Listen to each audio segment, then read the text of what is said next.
Well, hello there. Hey, always helps to have the right kind of tool.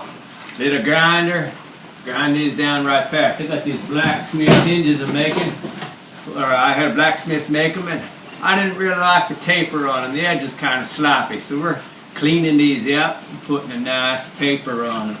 I could spend all day sitting here with the files. I was plumb worn out at the end of the day and not look like much. Here's another cool tool.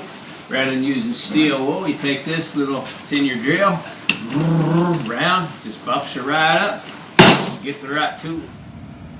Okay, I want to show you some different drawing tools today, namely the blending stump and the, I call this an eraser pen. I don't know what the actual term is for it, but I'm going to demonstrate just some other random drawing techniques that you may find useful.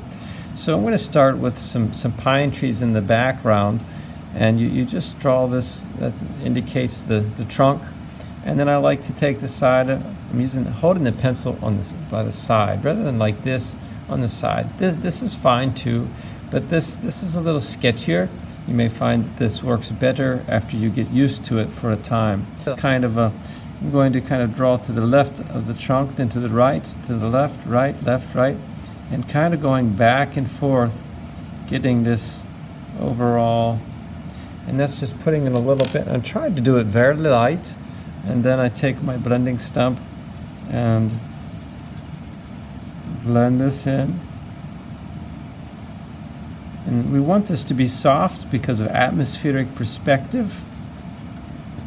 We'll keep this blurred. So blending stumps come in different sizes. This is obviously more delicate than this one, and is more preferable for this kind of pine tree. But we would go in here, and if you make the pine tree smaller, shorter I should say, and let's say I put it in front of this one, it suddenly then becomes, it's just shorter, but in front of this one. Now if I were to make it behind the other one, it could be going into the distance. Okay, let's do one more or two. Here's one, and that kind of shows them going down over the hill. These are getting so distant that I could just do all of this drawing with the blending stump itself. You have a spot of dark, you build up some graphite here, then use it, and you can actually draw with your blending stump and just bypass the pencil altogether. And now we have this distance woods starting to form, and we've just got this good atmospheric perspective happening. Okay. So that's the use of the blending stump, drawing with the blending stump as opposed to drawing with a pencil. Now if we draw clouds, we want them to be also very soft and very fluffy. People tend to draw clouds like this. Okay, that's more of a symbol, and we want to get something that looks a little more realistic than that.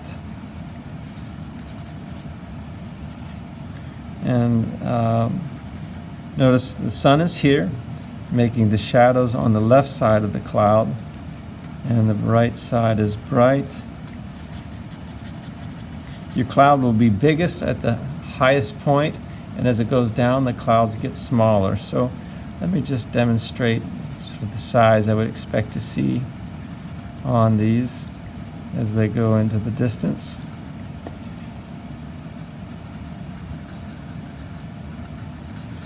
And it really helps create some depth if you continuously diminish the size as they go down. Now, let's say that I got this cloud too dark, like this. It's just all grayed out. Now, you might want that in some cases, but and that's when the eraser comes in as a good drawing tool, and you erase your highlights in on the right side, kind of like so. And if it needs a little blending, you switch back to the blending. It really just becomes a switching back and forth between erasing and blending till you get the effect that you want. Actually, blending with a tissue, and it can blend an area very smooth. If you don't want to be working on white and you want to work in gray, you can try to put down some gray shading over in a whole area. Very light shading. Leave it light toward the horizon. Usually tends to be lighter there. And then just smudgy this all up. And this gives you the ability to make more value range and use the eraser a little more fully and to draw in with that. So from there, let's do a cloud in that just to show you. Cloud here.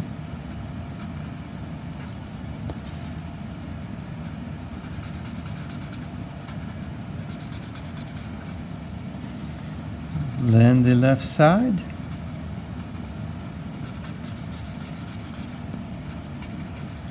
And the nice thing is, when we go and erase in the highlights, this cloud will appear that much brighter because it's got this gray area around it, and I do prefer that look to this. So don't forget that you have the option to just gray out the entire area, and then it makes your brights that much brighter when you really bring them in. Okay, so we've talked about the blending with the blending stump, blending with the tissue. Of course, you can always blend with your finger, and we've talked about drawing with the eraser. Now, let's talk about water. Water is a little tricky for people, and it's highly reflective, like a mirror, and whatever you see along the banks will show down in here. Out in here, it is more whatever's happening in the sky straight above. Do you know why the sky is blue, or the water is blue? I gave it away. Because the sky is blue. If the sky is red, the water is reddish, right? So this rock would be reflected down into the water. So you're going to sort of see that reflection there. And you're going to see that. Let's blend that in here. You're just making the same image upside down and maybe a little shorter. Blending that in. It's more blurred, less clear. And sometimes I like to put some ripples across it. The ripples need to be level, as water is always level, unless it's running very fast, or waves, right? There you have sort of an actual reflection. Now, a simpler way to do this, possibly simpler, go along the bank, make this dark, because the dirt above this will be fairly dark, and then make a dark band that kind of comes down, skip an area, make another dark band, skip an area, and make another dark band. And then kind of smudgy that down, pull that down so you have sort of a reflective streaks that come down this way. And make sure you get that good and dark closer to the banks, so we get some highly contrasty, reflective. Let's pull this down again.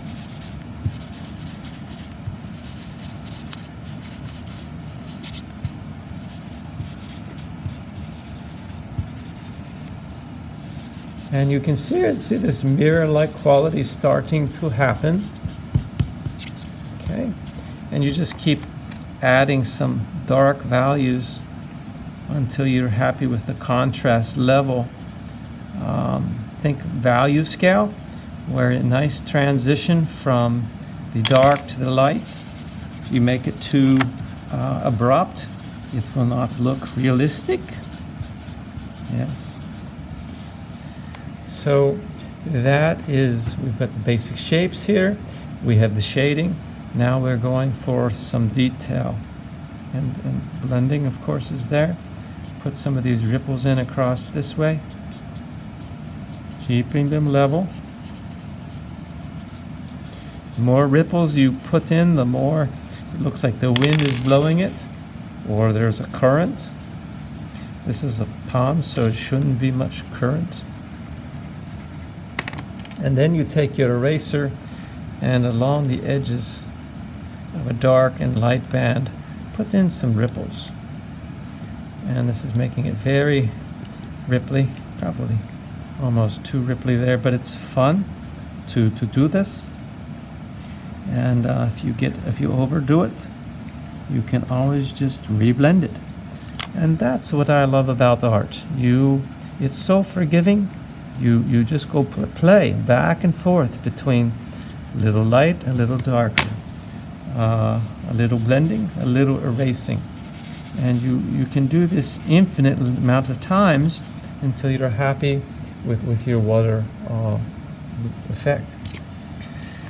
Now, one other thing I'd like to point out is cast shadows. So let me put a tree here. I'm going to make this pine tree closer, and I'm probably going to switch over to a slightly more detailed style for this tree. Putting the little branches down like this, and then I like to make these little scribbly lines coming down off of this, or little loop-de-loops. And we're getting some basic shapes in here, and some details, and some shading. This is kind of all at once here almost. Now you see it's darker, it's more detailed than the pine trees back here. And we're going to go and blend in the shadow areas a little bit, trying to make sure the right side of this tree stays bright and in the sunshine. If you need to go back in and bring in some more dark areas or pull out some details, you may want to do that, right? Okay. So let's just stop with the pine tree for right now. Let's say this is going to cast a shadow. We already have the shadow on the left side. The right side is a little bit brighter. If you want to erase that in to make sure it's getting some sunlight on it. Now the cast shadow is what this throws onto the ground. But before we do the cast shadow, we know it's coming from the sun, and it's not just a line like this. It follows the contour of the land. So if we were to imagine what this little hill looks like, it starts here and runs over here, kind of like this. And if you put these contours on here, it gives you a better idea of what this area should look like. If you were to put a road on here or shadows, it all kind of helps. So this cast shadow, draw a line from the sun. Let's say you have a ruler and a line from the sun to here. But now it's not straight, it's going to go from there and follow that curve. So this is the curve of that contour, and now it kind of flattens out because it hit the water. That contour line on the water would be just flat like this, right? And we can blend this in, maybe switch to a bigger blending stump, keep it very blurred.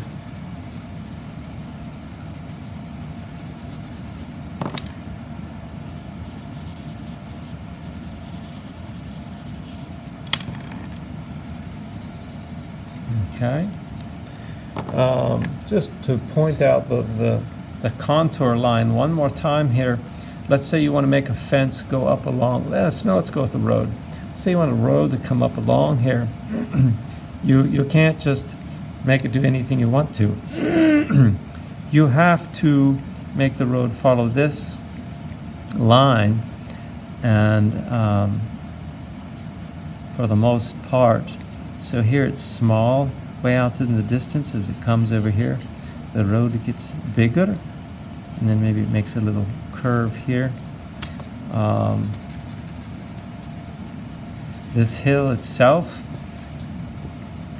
would probably, it's a very dirty blending stump. It was used in chalk. That's why we're getting greens and things like that into there. But your shadow on the hill itself, it's going to start out darkest on the low part of the hill and get lighter as it rolls up over. Okay. If you got it too bright, or too grayed out, you might want to erase this back in a little bit, get that road reestablished.